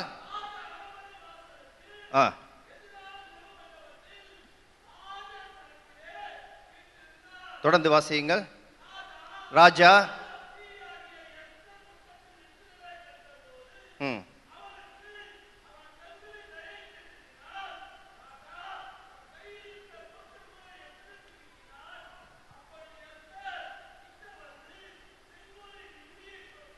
போதும். 3 நாட்கள் கழித்து நடந்த ஒரு சம்பவம், அறிந்த ஒரு சம்பவம் தான். 3 நாட்கள் கழித்து ராஜ வஸ்திரம் தரித்து கொண்டு அந்த 3 நாட்கள் ஆண்டோடைய சமூகத்திலே ஜெபித்து விட்டு 3ஆம் நாள் காலையிலே ராஜ வஸ்திரம் தரித்து கொண்டு அவள் அந்த ராஜாவிற்கு முன்பாக நின்று கொண்டிருக்கிறாள். ஒருவேளை அந்த எஸ்தர் நினைத்திருக்கலாம், இன்றைக்கு தான் கடைசியாக நான் இந்த ராஜ வஸ்திரத்தை நான் அணிந்து கொள்கிறேன். ஒருவேளை அந்த ராஜா எனக்கு நேராக அந்த செங்கோலை நீட்டாமல் போனால் என்னுடைய ஜீவன் இன்றோடு போய்விடும் என்று சொல்லி ஒருவேளை அந்த மகள் நினைத்திருக்கலாம். அந்த ராஜ வஸ்திரத்தை தரித்து கொண்ட அந்த எஸ்தரானவள் அந்த ராஜாவிற்கு முன்பாக நின்று செல்லுகிறார். அவரை நோக்கி அவர் சென்று கொண்டிருக்கிறார். அவள் மாத்திரம் அந்த இடத்திலே செல்லவில்லை. 3 நாட்கள் ஆண்டுடைய சமூகத்திலே கூடி ஜெபித்தது நிமித்தமாய் கர்த்தருடைய நிழல் அவரோடு கூட வந்து கொண்டிருக்கிறது. கர்த்தருடைய நிழலை கொண்டு அவர் நடந்து போகிறார். அந்த ராஜாவுடைய கண்களில் ஒரு வசனம் சொல்லப்பட்டிருக்கு. நீதிமொழிகள் 21ஆம் அதிகாரம் 1 வசனத்தை எடுத்து வாசியுங்கள். நீதிமொழிகள் 21:1. ராஜாவின் இருதயம் கர்த்தருடைய கையில் நீர்க்கால்களை போல் இருக்கிறது, அவர் தமது சித்தத்தின்படியே அதை திருப்புவார் என்று சொல்லப்படுகிறது. அந்த ராஜாவுடைய கண்களிலே கிருபை கிடைக்கும்படியாக, அந்த ராஜாவுடைய கண்களிலே தயவு கிடைத்தது என்று சொல்லி நாம் பார்க்கிறோம். காரணம், கர்த்தருடைய கரத்தில் இருக்கிறது. கர்த்தருடைய அந்த ராஜாக்களுடைய அந்த ராஜாக்களுடைய இருதயம் கர்த்தரின் கையிலே நீர்க்கால்களை போல் இருக்கிறது என்று சொல்லி அவருடைய இருதயத்தை கர்த்தர் திருப்பினார். இந்த இடத்திலும் 3 நாட்கள் ஜெபித்தது நிமித்தமாய் அவருடைய நிழலிலே அந்த ராஜஸ்திரியா இருக்கக்கூடிய அந்த எஸ்தர் நடந்து போனது நிமித்தமாய் அந்த கர்த்தருடைய கண் அந்த ராஜாவினுடைய கண்களிலே அவருக்கு கிடைக்கும்படியாய் செய்தார் என்று சொல்லி நாம் பார்க்கிறோம். அவருடைய நிழலிலே நடக்கக்கூடிய ஒரு மகளாய் காணப்படுகிறார். மறைவிலே நிற்கின்ற போதும் ஆண்டவர் ஒரு தன்னுடைய பாதுகாப்பை கொடுக்கிறார். நிழலிலே சென்றாலும் கர்த்தர் நமக்கு ஒரு பாதுகாப்பை கொடுக்கிறார். நாம் அறிந்து கொள்ள வேண்டும். 3வது ஒரு காரியம் சொல்லப்பட்டிருக்கிறது. அவருடைய சட்டைகளின் கீழே அடைக்கலம் புகுவாய் என்று சொல்லப்பட்டிருக்கிறது. அண்டர் ஹிஸ் விங்ஸ், அவருடைய சட்டைகளின் கீழே. 3வது காரியத்தில் கிடைக்கக்கூடிய காரியம் என்ன என்பதை குறித்து நாம் ஒரு சில காரியங்களை நாம் பார்க்கலாம். ரூத்தின் புஸ்தகம் 2ஆம் அதிகாரம் 12வது வசனத்தை எடுத்து வாசியுங்கள். ரூத் 2ஆம் அதிகாரம்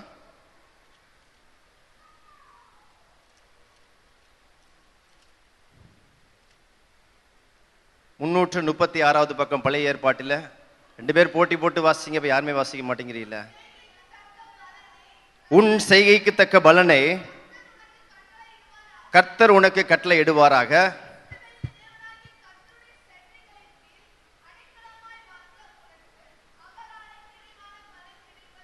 இஸ்ரவேலின் தேவனாகிய கர்த்தருடைய சட்டைகளின் கீழ். நன்றாய் கவனிக்க வேண்டும். 2 காரியங்களை நாம் பார்த்தோம். 3வது காரியம் மிக ஒரு முக்கியமான காரியம். நம்முடைய செய்திக்கு நாம் இன்றைக்கு ஆவிக்குரிய வாழ்க்கையிலே வாழ்ந்து கொண்டிருக்கிற நாம் எப்படிப்பட்ட ஒரு வாழ்க்கை நாம் வாழ்ந்து கொண்டிருக்கிறோம், எப்படிப்பட்ட ஒரு வாழ்க்கை வாழ வேண்டும் என்று சொல்லி இந்த மாலை வேளையில் 3 காரியங்களை குறித்து நாம் நிதானித்து நாம் பார்ப்போமேயானால் நம்முடைய ஆவிக்குரிய வாழ்வுக்கு இது மிகவும் பிரயோஜனமாக இருக்கும் என்று சொல்லி நான் விசுவாசிக்கிறேன். கர்த்தருடைய சட்டைகளின் கீழே அடைக்கலமாய் வந்த உனக்கு அவரால் என்ன கிடைக்குமா? நிறைவான பலன் கிடைக்கும். கர்த்தருடைய சட்டைகளின் கீழ். போவாசும் ரூத்தும் இதை குறித்து பேசிக் கொண்டிருக்கிறார்கள். கர்த்தருடைய சட்டைகளின் கீழ் அடைக்கலமாய் வந்த உனக்கு அவராலே நிறைவான பலன் கிடைக்கும் என்று சொல்லப்பட்டிருக்கிறது. நிறைவான பலன் என்று சொல்லி என்ன சொல்லப்பட்டிருக்கிறது? ஆனால் ஆங்கில வேதத்திலே ரிச்லி ரிவார்டு என்று சொல்லப்பட்டிருக்கிறது. என்னதுங்க? ரிவார்டு. என்னது? எல்லாரும் சொல்லுங்களேன், என்னவா? நிறைவான பலன் என்று சொன்னால் ஆங்கில வேதத்திலே ரிவார்டு என்று சொல்லப்பட்டிருக்கு. நான் இதை குறித்து நான் யோசித்து பார்த்தேன். ஏன் ரிவார்டுன்னு சொல்லி இருக்குது? அவார்டுன்னு போட்டா என்ன? அவார்டுன்னு கொடுத்துருக்கலாமே என்று சொல்லி நான் இதை குறித்து நான் வீட்டிலே கலந்து பேசி கொண்டிருக்கும் போது இதை குறித்த ஒரு விளக்கங்கள் எனக்கு கிடைத்தது. அப்ப ரிவார்டுக்கும் அவார்டுக்கும் என்ன வித்தியாசம்? ஏன் அவார்டுன்னு கொடுத்துருக்கலாமே? அவார்டு என்று சொன்னால் ஒரு தனிப்பட்ட ஒரு மனிதன் செய்யக்கூடிய ஒரு காரியத்தின் நிமித்தமாய் கிடைக்கக்கூடிய ஒரு பரிசு பொருள் தான் அவார்டு. இன்றைக்கு நம்ம நிறைய பார்க்கணும். தேசிய விருது, அந்த அவார்டு, இந்த அவார்டு என்று சொல்லுகிறோம். நல்லாசிரியர் விருது இல்லையா? ஒரு தனிப்பட்ட மனிதனுக்கு அவருடைய செய்கைக்கு கிடைத்த ஒரு பரிசு தான் அவார்டு. ஆனால் ரிவார்டு என்று சொல்லப்படுவது ஒரு பரிசு பொருள் கிடையாது. இந்த ரிவார்டு என்று சொன்னால் அவர்கள் செய்த காரியத்தின் நிமித்தமாய் அவர்களுக்கு கொடுக்கக்கூடிய ஒரு உயர்வும் பணத்தையும் குறிக்கிறது. ஒரு உயர்வையும் ஒரு ப்ரமோஷனையும் ஒரு பணத்தையும் ஒரு ஆசீர்வாதத்தையும் வெளிப்படுத்துகிறது. அநேகருக்கு தெரியும். ஒரு 10 வருடங்களுக்கு முன்பு கிருஷ்ணகிரி மாவட்டத்திலே இந்த காட்டிலே வாழ்ந்து கொண்டிருக்க அந்த சந்தன கடத்தல் வீரப்பனை ஒரு போலீஸ் டீம் போய் அவர்களை அவனை சுற்றி கொண்டதை நாம் அறிந்திருக்கிறோம். அந்த டீமுக்கு தலைவராக இருந்தவர் ஒரு போலீஸ் ஆபீசர் விஜயகுமார் என்று சொல்லக்கூடிய. அவருக்கு கீழே அநேக இன்ஸ்பெக்டர்ஸ், சப் இன்ஸ்பெக்டர்ஸ் அநேகர் இருந்தார்கள். ஆனால் பாருங்கள், பல மாதங்களாய் அவர்கள் காட்டிலே போய் அந்த இடத்திலே அவரை தேடிக்கொண்டிருந்தார்கள். முடிவில் அவரை சுட்டு கொண்டது நிமித்தமாய் தமிழ்நாடு அரசு அவர்களுக்கு ரிவார்டு கொடுத்தது. என்ன ரிவார்டு என்று சொன்னால் அநேகர் பேப்பரிலே பார்த்திருந்திருப்பீர்கள். டபுள் ப்ரமோஷன் அவருக்கு கிடைத்தது. அந்த விஜயகுமார் அதிகாரிக்கு டபுள் ப்ரமோஷன் கொடுக்கப்பட்டது. மாத்திரமல்ல, சன்மானமாக கொஞ்சம் பணம் கொடுத்தார்கள். அது மாத்திரமல்ல, அண்ணா நகர்ல 2 கிரவுண்ட்ல ஒரு இடம் அவருக்கு கொடுத்தார்கள். நன்றாய் கவனிக்க வேண்டும். அவார்டுக்கும் ரிவார்டுக்கும் உள்ள வித்தியாசம் நான் சொல்லிக் கொண்டிருக்கிறேன். அப்போ அவருக்கு மாத்திரம் கொடுக்கப்படவில்லை, அவருக்கு கீழே வேலை பார்த்த எல்லா கவர்மெண்ட் இன்ஸ்பெக்டர், சப் இன்ஸ்பெக்டருடைய கான்ஸ்டபிள் எல்லாருக்குமே கொஞ்சம் சன்மானமாக ஒரு பணத்தையும் அவர்களுக்கு ஒரு பதவி உயர்வையும் அவர்களுக்கு சொந்தமாக ஒரு அண்ணா நகர்ல ஒரு திருவான்மையூர் ஒரு அடையாறு போன்ற இடங்களிலே அவர்களுடைய தகுதிக்கு தகுந்தாற் போல் அவருடைய வேலைகளுக்கு தகுந்தாற் போல் 2 கிரவுண்ட் இடம், 1 கிரவுண்ட் இடம், அரை கிரவுண்ட் இடத்தை தமிழ்நாடு அரசு அவர்களுக்கு கொடுத்து அவர்களை ஊக்குவித்தது. இதுதான் ரிவார்டு என்று சொல்லக்கூடியது. ஆனால் பாருங்கள், கர்த்தருடைய செட்டைகளின் கீழ் அடைக்கலமாய் வந்த உனக்கு அவராலே நிறைவான ஒரு பலன் கிடைக்கும் என்று சொல்லப்படுது. ஆண்டவருடைய செட்டைகளின் கீழே நாம் அடைக்கலமாய் நாம் வருகின்ற போது, செட்டைகளின் நிழலிலே அல்ல, செட்டைகளின் மறைவிலே அல்ல, செட்டைகளின் கீழே நாம் அடைக்கலமாய் நாம் வரும்போது ஆண்டவர் நமக்கு ஒரு நிறைவான பலனை கர்த்தர் கட்டளையிடுவார், ஒரு நிறைவான பலனை கர்த்தர் கொடுப்பார், ஒரு ரிவார்டை கர்த்தர் நமக்காக வைத்திருக்கிறார். ஒரு ஆசீர்வாதத்தை மாத்திரமல்ல, ஒரு உயர்வை கர்த்தர் நமக்காக கொடுக்கிறார். ஒரு உயர்வை, ஒரு செல்வத்தை ஆண்டவர் கொடுக்கிறார், ஒரு மேன்மையை கர்த்தர் கொடுக்கிறார். ரூத்தினுடைய வாழ்க்கையிலும் அப்படித்தான் ஆண்டவர் நிறைவான பலனை அந்த மகளுடைய வாழ்க்கையிலே கொடுத்தார் என்று சொல்லி நாம் அறிந்திருக்கிறோம். இந்த ரூத்தின் புஸ்தகத்தை அநேகர் அறிந்திருக்கிறோம், அநேக செய்திகளில் நாம் கேட்டிருக்கிறோம். ஆனாலும் ஒரு சில வசனங்களை ஆண்டவர் அந்த ரிவார்டை கொடுப்பதற்கு முன்பு அவர் நடந்து வந்த வழிகளிலே ஆண்டவருடைய திட்டங்கள் என்ன, அவர் எப்படியாய் அழைத்து கொண்டு செல்கிறார், ஒவ்வொரு சூழ்நிலையிலும் ஆண்டவருடைய செயல்பாடுகள் எப்படி இருக்குது, நிறைவான பலனை பெற்றுக்கொள்வது வரையிலும் அவர் எப்படிப்பட்ட பாதைகளை நடந்து கொண்டு வருகிறார், ஆண்டவருடைய காரியங்கள் என்ன, அவர் எப்படியாய் வழிநடத்தி கொண்டு செல்லுகிறார் என்று சொல்லி இந்த வேதத்திலே ஒரு சில வசனங்களை நான் வாசிக்கின்ற போது ஆவியானவர் எனக்கு வெளிப்படுத்தினார். இந்த நகோமி தன்னுடைய மகனும் தன்னுடைய புருஷனையும் தன்னுடைய 2 பிள்ளைகளையும் அழைத்து கொண்டு அந்த மோவாப் தேசத்திற்கு சென்றிருக்கிறார்கள். அந்த இடத்திலே போய் தன்னுடைய கணவன் மரித்து போய்விடுகிறார், தன்னுடைய 2 பிள்ளைகளும் மரித்து போய்விடுகிறார்கள், திருமணமான 2 மகன்களும் மரித்து போய்விடுகிறார்கள். எல்லாவற்றையும் இழந்துவிட்டு ஒரு விதவையாக 3 பேரும் தன்னுடைய மாமியார் மற்றும் 2 மருமகள் விதவையாக அந்த இடத்துல இருக்கிறார்கள். என்ன செய்வதென்று தெரியவில்லை. போகின்ற போது அந்த மகள் நினைத்திருப்பாள், என்னுடைய கணவர் என்னோடு கூட வருகிறார், என்னுடைய ஆண் பிள்ளைகள் 2 பேர் என்னோடு கூட இருக்கிறார்கள், என்னை காப்பாற்றுவதற்கு அவர்கள் இருக்கிறார்கள் என்கின்ற ஒரு தைரியத்தோடு சென்றிருப்பார்கள். ஆனால் காலத்தின் முடிவில் என்ன செய்யப்படுகிறது, ஒரு விதவை கோலத்தில் அவர்கள் 3 பேரும் நின்று கொண்டிருக்கிறார்கள். என்ன செய்வதென்று தெரியவில்லை. அந்த நகோமி யோசித்து பார்க்கிறாள், தூர தேசத்திற்கு வந்திருக்கிறோமே, அந்நிய தேசத்திற்கு வந்திருக்கிறோமே, இந்த இடத்திலே நமக்கு ஆதரவு கொடுப்பதற்கு யாரும் இல்லையே, என்ன செய்யலாம் என்று சொல்லி அந்த மகள் யோசித்துக் கொண்டிருக்கின்ற போது தன்னுடைய மருமகளை பார்த்து சொல்லுகின்றார், மீண்டுமா நான் என்னுடைய சொந்த தேசத்துக்கு நான் செல்ல போகிறேன். நீங்கள் வயது சென்றவர்களாய் இல்லாத நிமித்தமாய் நீங்கள் ஒரு மறுமணம் செய்து கொண்டு சந்தோஷமான ஒரு வாழ்க்கை நீங்கள் வாழுங்கள். நான் என்னுடைய தாய் வீட்டுக்கு, என்னுடைய உறவினர்கள் இருக்கக்கூடிய என்னுடைய சொந்த தேசத்துக்கு நான் செல்லுகிறேன் என்று சொல்லி அந்த மகள் புறப்படுகிறாள். அவருடைய மருமகளாய் இருக்கக்கூடிய ரூத் சொல்லுகின்றாள், நான் இல்லை, நான் உங்களை விட்டு நான் பிரிய மாட்டேன், நீங்கள் எங்கு சென்றாலும் உங்களோடு கூட நான் வருவேன். உங்களுடைய தேவன் தான் என்னுடைய தேவன், உங்களுடைய ஆண்டவர் தான் என்னுடைய ஆண்டவர், உங்களுடைய ஜனங்கள் தான் என்னுடைய ஜனங்கள். மரணம் மாத்திரமே நம்மை பிரிக்க வேண்டுமே ஒழிய வேறொன்றும் என்னையும் உங்களையும் பிரிக்க முடியாது. ஆகவே நீங்கள் என்ன சாப்பிடுகிறீர்களோ அதை நான் சாப்பிடுவேன், நீங்கள் எங்கு தங்குகின்றீர்களோ அங்கே நான் தங்குகிறேன், உங்களுடைய தெய்வம் தான் என்னுடைய தெய்வம் என்று சொல்லி அந்த மருமகள் அவளை பார்த்து சொன்ன போது ஒரு வார்த்தையும் சொல்லாமல் அந்த மருமகளை ஏற்றுக்கொண்டு அந்த மருமகளும் மாமியாரும் அந்த தேசத்தை விட்டு அவர்கள் திரும்பி வருகிறார்கள். திரும்பி வருகின்ற போது ஆண்டவர்களை ஆசீர்வதித்தார், மேன்மையான ஒரு காரியத்தை வைத்தார் என்று சொல்லி நாம் பார்க்கிறோம். நகோமியுடைய மருமகளாக இருக்கக்கூடிய ரூத் போவாசை திருமணம் செய்து கொண்டு ஓபேத்தை பெற்றெடுத்துக் கொண்டார் என்று சொல்லி நாம் பார்க்கிறோம். இந்த காரியம் நடப்பதற்கு முன்பு ஆண்டவருடைய வழிகள் எப்படி அவர்களை நடத்தி கொண்டு வருகிறார் என்று சொல்லுகின்ற நான் யோசித்து பார்க்க போது முதல் அதிகாரத்தில் சொல்லப்பட்டிருக்கிற ரூத் 1ஆம் அதிகாரம் எடுத்து வாசியுங்கள், 22வது வசனத்தை எடுத்து வாசியுங்கள்.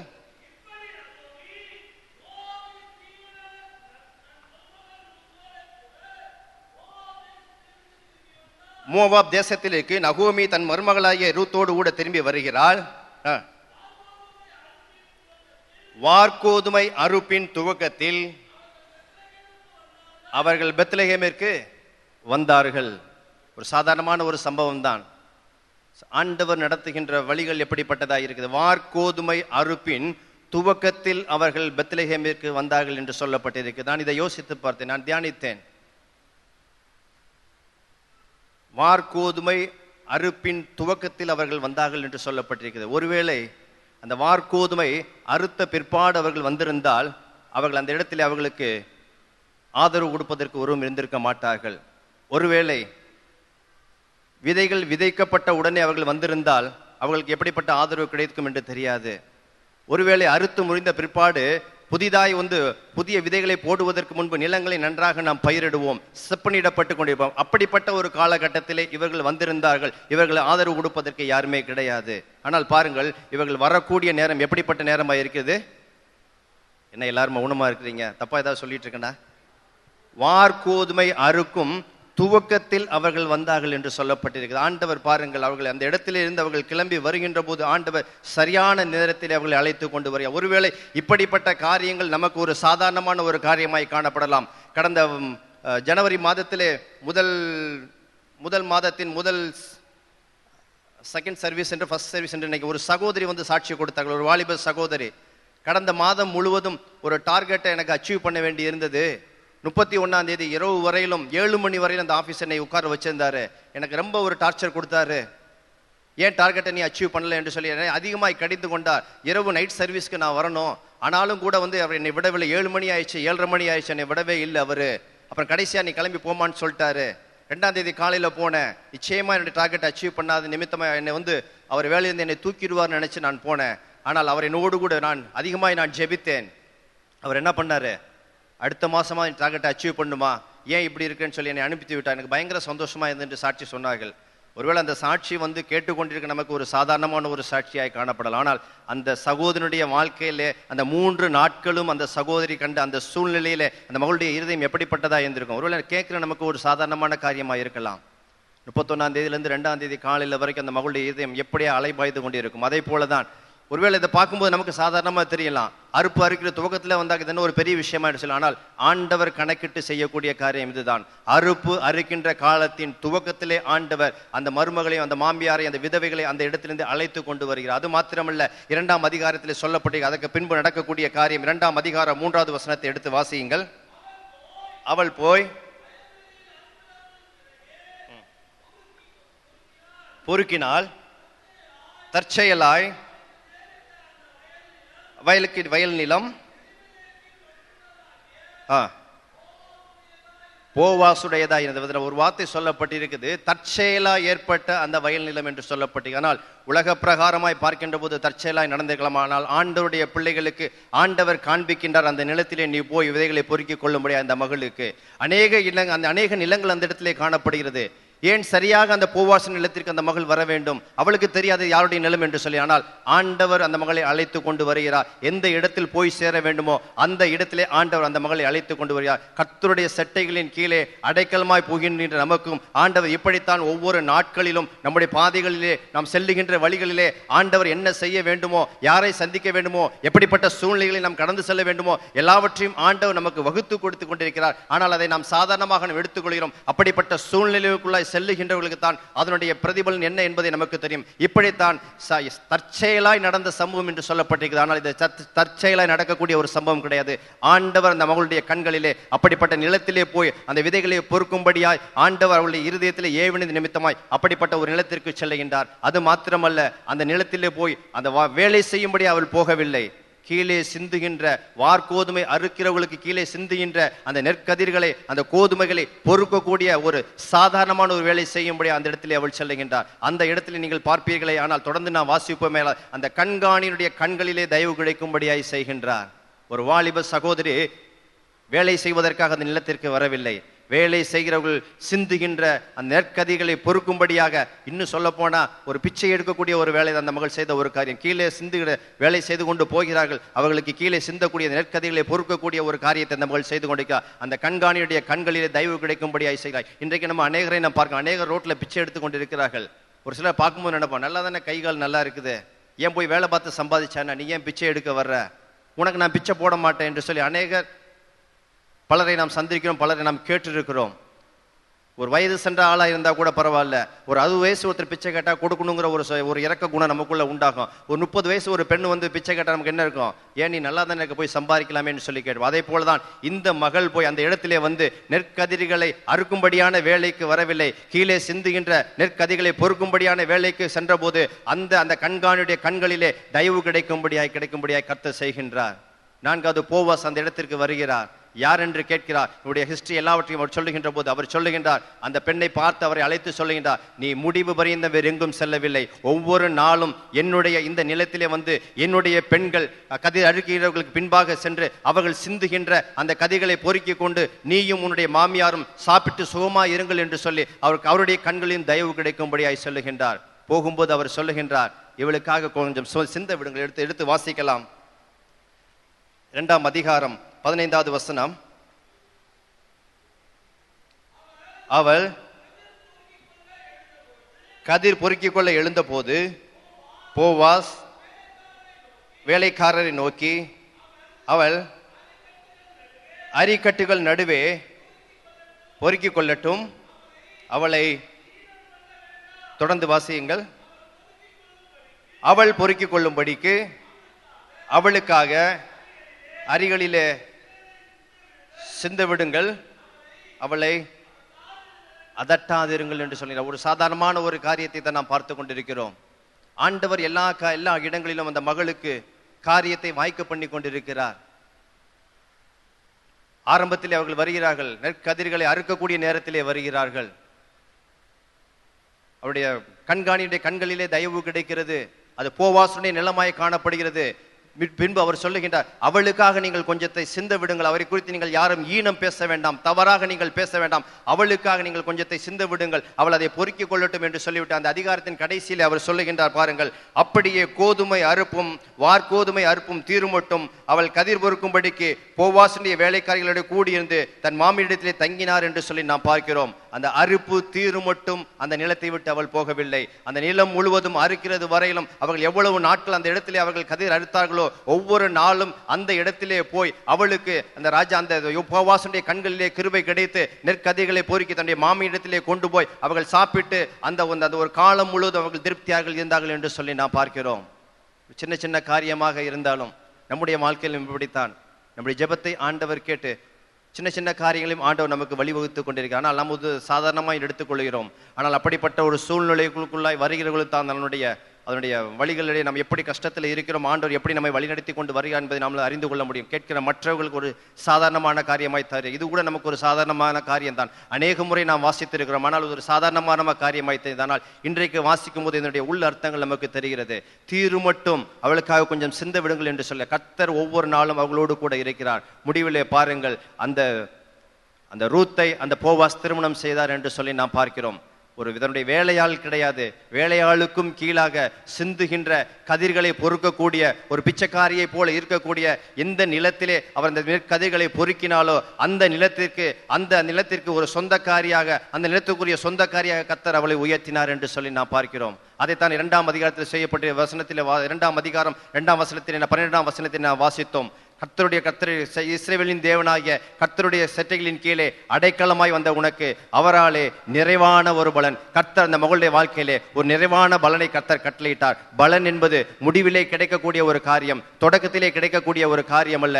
நாமும் ஆண்டவருடைய சமூகத்திலே ஜெபிக்கின்றோம், உடனே ஆண்டவரிடத்திலிருந்து கிடைக்க வேண்டும் என்று சொல்லி நாம் எதிர்பார்த்து கொண்டிருக்கிறோம். ஆனால் அந்த ரூத்தினுடைய வாழ்க்கையில பாருங்கள், ஆண்டவர் இறுதியில் தான் ஒரு நிறைவான ஒரு பலனை கட்டளையிட்டார். காரணம், கர்த்தருடைய செட்டைகளின் கீழே அந்த மகள் அடைக்கலமாய் இருந்தது நிமித்தமாய் மோவாப் தேசத்திலே வாழ்ந்து கொண்டிருந்த அந்த மகள் ஆண்டவரை தன்னுடைய சொந்த ரட்சகர் ஏற்றுக்கொண்டது நிமித்தமாய் ஒரு சாபத்திலிருந்து வந்த அந்த மகளுக்கு ஆண்டவர் ஆசீர்வாதத்தை கட்டளையிட்டு ஒரு பெரிய ஒரு ஸ்தானத்தை, ஒரு மேன்மையை, ஒரு பெரிய ரிவார்டை கட்டளையிட்டார். அந்த ரூத்திற்கு ஆண்டவர் அப்படிப்பட்ட ஒரு ஆசீர்வாதத்தை கொடுக்கிறதுக்கு சித்தமுள்ளவர் இருப்பானால் இன்றைக்கும் நம்முடைய வாழ்க்கையிலும் ஆண்டவர் நமக்கும் கொடுப்பதற்கு சித்தமுள்ளவராய் காணப்படுகிறார். நாம் செய்ய வேண்டிய ஒரு காரியம், அவருடைய செட்டைகளின் மறைவிலே நாம் இருக்கலாம். மறைவிலே ஒரு பாதுகாப்பு தேவைப்படுகின்ற நேரத்திலே ஆண்டவரை நோக்கி நாம் வருகிறோம். ஒரு ஜெபம் தேவைப்படுகிற நேரத்தில் ஆண்டவர் ஜெபத்திலே கூடி வந்து அந்த எஸ்தரை போல அந்த நேரத்திலே அப்படிப்பட்ட ஜெபத்தை பெற்று அவருடைய நிலையிலே நாம் வாழ்ந்து கொண்டிருக்கிறோம். ஆனால் ஒரு நிறைவான ஒரு பலனை கர்த்தரிடத்தில் நாம் பெற்றுக்கொள்ள வேண்டும் என்று சொன்னால் சண்டே மாத்திரம் ஆண்டவருடைய சமூகத்தில் வந்து கூடி வந்து ஜெபிக்காதபடிக்கு வாரத்தின் 7 நாட்களிலும் அவருடைய செட்டைகளின் கீழே ஆண்டவருடைய வார்த்தைகள் என்ன சொல்லப்பட்டிருக்கிறது,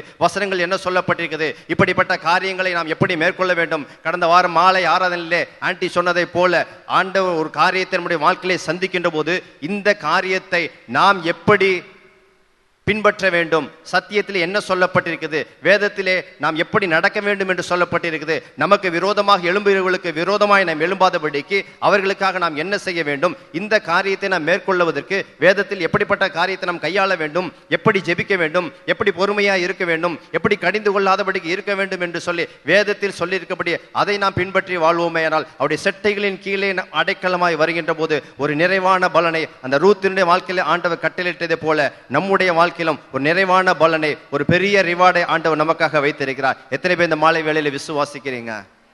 சட்டைகளின் நிழலிலே நாம் இருக்கலாம்.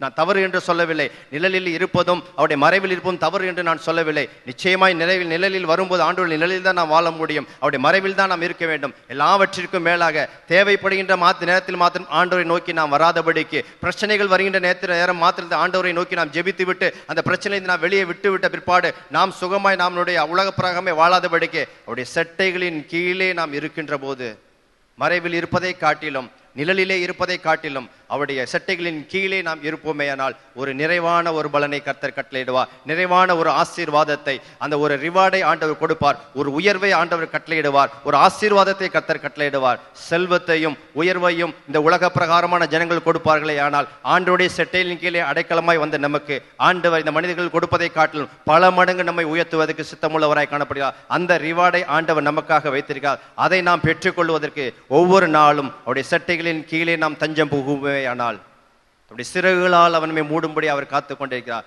ஆண்டவர் சிறகை விரித்து நமக்காக காத்து கொண்டிருக்கிறார். என்னுடைய சிறையின் கீழே நீ வந்து அடைக்கலமாய் வந்து புகுந்துகொள், என்னை விட்டு உலகமாய் நீ போன்று விடாதே என்று சொல்லி ஆண்டவர் நமக்காக தன்னுடைய சிறகை விரித்து கொண்டிருக்கிறார். நாம் அவருடைய சிறகின் கீழே தஞ்சம் புகுந்து இருப்போமேயானால் 3 காரியங்களை நாம் பார்த்தோம். இந்த 2 காரியங்கள், முதல் பார்த்த 2 காரியங்களும் தவறு என்று நான் சொல்லவில்லை. மூன்றாவது காரியத்திலே ஒரு நிறைவான பலன் இருக்கிறது. அந்த பலனை சுதந்திரிப்பதற்காகத்தான் ஆண்டவர் நம்மை தெரிந்து கொண்டிருக்கிறார். அந்த பலனை ஆண்டவர் தன்னுடைய ஒவ்வொரு பிள்ளைகளுக்கும் கொடுக்க வேண்டும். என்னுடைய பிள்ளைகள் அப்படிப்பட்டதான நிறைவான பலனை பெற்றுக்கொள்ள வேண்டும் என்று சொல்லி ஆண்டவர் எதிர்பார்த்து கொண்டுதான் தன்னுடைய சிறகை விரித்து கொண்டிருக்கிறார். எத்தனை பேர் இந்த மாலை வேளையில விசுவாசிக்கிறீங்க? அப்படிப்பட்டதான ஒரு பலனை நாம் பெற்றுக்கொள்ள வேண்டும் என்று சொல்லி இருக்கிற இடங்களை கண்களை மூடி நாம் ஜெபிப்போம். ஒருவேளை தேவைப்படுகின்ற நேரத்திலே, பிரச்சனைகள் வருகின்ற நேரத்தில் மாத்திரம் ஜெபம் அந்த ஆண்டவரத்தில் பெற்றுக்கொண்டால், ஆண்டவர் ஜெபத்தை கேட்டால், அந்த எஸ்தரை போல 3 நாட்கள் ஜெபித்து விட்டு ஆண்டவருக்கு பதிலை கொடுத்தார். அந்த ஆசா ராஜா ஜெபித்த போது ஆண்டவருக்கு மறைவாக நின்று யுத்தம் பண்ணினார். ஆனால் 2 பேரையும் குறித்து வேதத்திலே பிற்பாடு ஒன்றும் சொல்லப்படவில்லை. அந்த ரூத்தானவள் அந்த தாவீதின் வம்சம் உருவாகும்படியாக, அந்த இயேசு கிறிஸ்து பிறந்த அந்த தாவீதின் வம்சத்திலே ஒரு ஓபேத்தை பெற்றெடுக்கும்படியான ஒரு தகுதியை ஆண்டவர் அந்த மோவாப் தேசத்திலிருந்து வந்த அந்த ரூத்திற்கும் போவாசிற்கும் ஆண்டவர் கட்டளையிட்டார். இந்த மாலை வேளையில மோவாப் தேசத்துக்கு ஆசீர்வாதத்தை கொடுத்த கர்த்தர் இஸ்ரவேலின் பிள்ளைகளாகிய நமக்கு அந்த ஆசீர்வாதத்தையும் அந்த மேன்மையும் நாமும் பெற்றுக் கொள்வதற்கு இந்த மாலை வேளையில வந்திருக்கிற நாம் அவருடைய சட்டைகளின் கீழே அடைக்கலமாய் வந்து அந்த நிறைவான ஒரு ஆசீர்வாதத்தை, பரலோக பிதாவே நீர் எங்களுக்காக வைத்திருக்கின்ற அந்த நிறைவை நாங்கள் பெற்றுக்கொள்ள முடிவு வரைந்த நாங்கள் உமக்கு சாட்சியாக நின்று ஆண்டவரே, தேவைப்படுகின்ற நேரத்தில் மாத்திரமல்ல, கஷ்டங்கள் வருகின்ற நேரத்தில் மாத்திரமல்ல, பிரச்சனைகள் வருகின்ற நேரத்தில் மாத்திரமல்ல, ஒவ்வொரு நாளும் ஆண்டவரே 7 நாட்களிலும் ஒவ்வொரு நாளும் உம்மை நாங்கள் பின்பற்றி நாங்கள் நடக்க, உம்முடைய சத்தியத்தின்படி நாங்கள் நடக்க, உம்முடைய வேத வசனத்தை நாங்கள் கை கொண்டு நாங்கள் நடக்க, உமக்கு சாட்சி உள்ள ஒரு பிள்ளைகளாய், உமக்கு உகந்த ஒரு பிள்ளைகளாய், உமக்கு ஏற்ற ஒரு பிள்ளைகளாய் ஆண்டவரே நீர் எங்களை பயன்படுத்த வேண்டுமா நாங்கள் செபிக்கிறோம். எங்கள் ஒவ்வொரு மேலும் நீர் வைத்திருக்க அந்த ரிவார்டை நாங்கள் பெற்றுக்கொள்வதற்கு, அந்த மேன்மையை நாங்கள் பெற்றுக்கொள்வதற்கு இந்த மாலை வேளை எங்கள் ஒவ்வொரு தகுதிப்படுத்த வேண்டுமா நாங்கள் செபிக்கிறோம். இந்த மாலை வேளையிலும் பரிசுத்த ஆவியான எங்களோடு பேசின ஒவ்வொரு வார்த்தைகளுக்காக உமக்கு நாங்கள் நன்றி செலுத்துகிறோம். கேட்ட வார்த்தையின்படி எங்கள் வாழ்க்கையை நாங்கள் பிரயோஜனப்படுத்திக் கொள்ள எங்களுக்கு கிருபை அளிக்க வேண்டுமா நாங்கள் செபிக்கிறோம். எங்களை தாழ்த்தி எங்களை வெறுமையை ஒப்பு கொடுக்கிறோம். உம்முடைய நாம மாத்திரம் மகிமைப்படும்படி நாங்கள் செபிக்கிறோம். இயேசுவின் நாமத்தில் பிதாவே, ஆமென். கரங்களை தட்டி கர்த்தரை நம்ம ஒரு பாடலை பாடும்பொழுது கர்த்தருக்கு என்று நாம் காணிக்கைகளை செலுத்துவோம்.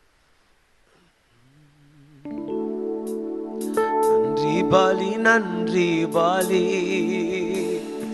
நல்லவரே உமக்கு தான் எப்பொழுதும் ஆனந்தமே, ஏசப்பா திருப்பாதமே,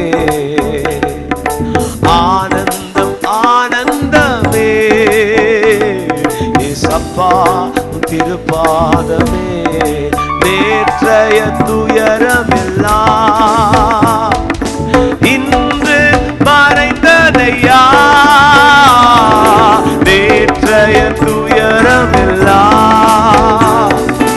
இன்று மறைந்ததையா, சொல்லுவோம் நிம்மதி பிறந்ததையா, அது நிரந்தரமானதையா, எனக்கு நிம்மதி பிறந்ததையா, அது நிரந்தரமானது. காணிக்க போட்டவங்க கரங்களை தட்டி சொல்லுவோம், கோடி கோடி நன்றி டாடி, கோடி கோடி நன்றி டாடி, கோடி கோடி நன்றி டாடி, நன்றி பலி, நன்றி பலி, நல்லவரே உமக்கு தான் ஆனந்தம் ஆனந்தமே, ஏசப்பா உங்க திருப்பாதமே, எப்பொழுதும் ஆனந்தமே, மாதமே இரவெல்லாம் காத்தீ, இன்னும் ஒரு நாள் தந்தீ, இரவெல்லாம் காத்தீ, இன்னும் ஒரு நாள் தந்தீ. சொல்வோம் மறவாத என் நேசரே, இன்று உறவாடி மகிழ்ந்திடுவே. என்னை மறவாத என் நேசரே, இன்று உறவாடி மகிழ்ந்திடுவே. ஜபத்தை கேட்டீரையா, ஜெயத்தை தந்தீரையா, ஜபத்தை கேட்டீரையா, ஜெயத்தை தந்தீரையா. பாவம் அணுகாமலே என்னை பாதுகாத்து வந்தீரையா, ஒரு பாவம் அணுகாமலே பாதுகாத்து வந்தி. எல்லாரும் கரங்களை தட்டி சொல்லுவோம், கோடி கோடி நன்றி நரி, கோடி கோடி நன்றி நரி, கோடி கோடி நன்றி நரி. கண்களை மூடி ஜெபிக்கலாம். பரலோக பிதாவே, உமக்கு நாங்கள் நன்றி செலுத்துகிறோம். உம்முடைய சிறகுகளை அண்டையில ஆண்டவரே நாங்கள் வந்து அடைக்கலம் வருகிறோம். ஆவியானவரே, தகப்பனே, ரூத்தோடு கூட ஆண்டவரே ரூத் மூலமாய் கர்த்தர் எங்களிடத்துல பேசி நம்முடைய வார்த்தைக்கா நன்றி செலுத்துகிறோம். நிறைவான பலனை கர்த்தர் எங்களுக்கு கொடுக்க போகிறதற்காக நன்றி செலுத்துகிறோம். தகப்பனே, நிறைவான பலனை கர்த்தர் கொடுக்க போகிறதற்காக உமக்கு நாங்கள் நன்றி செலுத்துகிறோம். செய்தி கொடுத்த ஆண்டவரே அண்ணனை இன்னும் வல்லமையா எடுத்து ஆயிரங்களுக்கு லட்சங்களுக்கு கர்த்தர் ஆண்டவரே அண்ணன் எடுத்து பயன்படுத்துங்கப்பா. உம்முடைய கரமகனோடு கூட இருக்கட்டும். ஆவியானவரே, எங்க சபை விசுவாசிகள் எல்லாரையும் ஆசீர்வதிங்க. வந்திருக்கிற பிள்ளைகள் ஆண்டவரே நிறைவாய் ஆசீர்வதித்து நிறைவான ஆசீர்வாதத்தோடு நேரத்தை விட்டு கடந்து போகும்படி கர்த்தர் கிருபை தாரும். ஆண்டவரே, இந்த வாரம் முழுவதும் பிள்ளைகளை பாதுகாத்துக் கொள்ளும். நாளை தினத்திலிருந்து 21 நாட்கள் நடக்க போகிற கூட்டத்தில் கர்த்தருடைய கரம் இருக்கட்டும். தேவ பிரசன்னம் எங்களோடு கூட இருக்கட்டும். ஒருவருக்கே மகிமை செலுத்துகிறோம். இயேசு கிறிஸ்து மூலமாக ஜெபங்கள் எடுக்கிறோம். ஜீவனுள்ள நல்ல பிதாவே, ஆமென். எல்லாரும் சேர்ந்து சொல்லுவோம், என் ஆத்துமாவே கர்த்தரை ஸ்தோத்திரி, முழுமே பரிசுத்த நாமத்தை ஸ்தோத்திரி. என் ஆத்துமாவே கர்த்தரை ஸ்தோத்திரி, கர்த்தர் செய்த சகல உபகாரங்களையும் மறவாதே. ஆமென். அல்லேலூயா, அல்லேலூயா, அல்லேலூயா. ஒரு வார்த்தை கொள்ளுங்கள். கர்த்தர் உங்களை ஆசீர்வதிப்பார்.